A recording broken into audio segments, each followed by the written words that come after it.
once a day that I would pray for you. I'd go and misbehave just so you'd notice too. Hello guys, আসসালামু আলাইকুম, welcome back to my channel.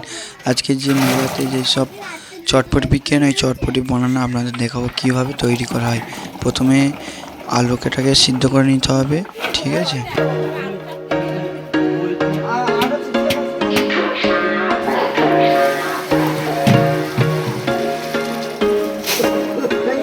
There was once a day that I would pray for you. I'd go and misbehave just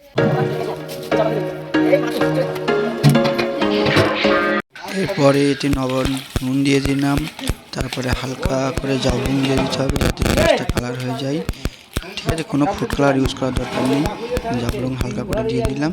দিয়ে দেওয়ার পর আলুটা সিদ্ধ করার জন্য কিছুক্ষণের জন্য রেখে দিন।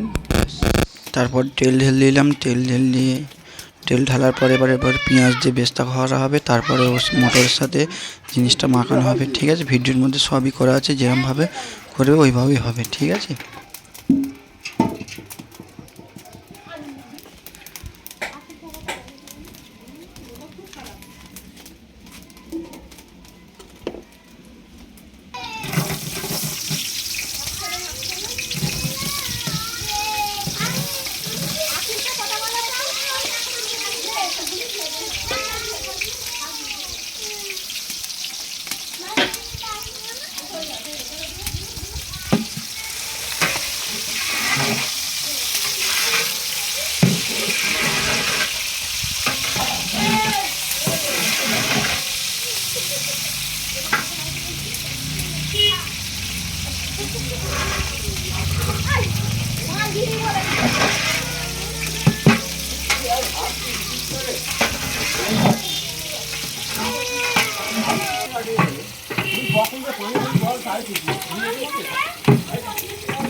আর ঘোরার নেই, দেখো দেখো দেখো इसको ना भी इसको ना সরে যা।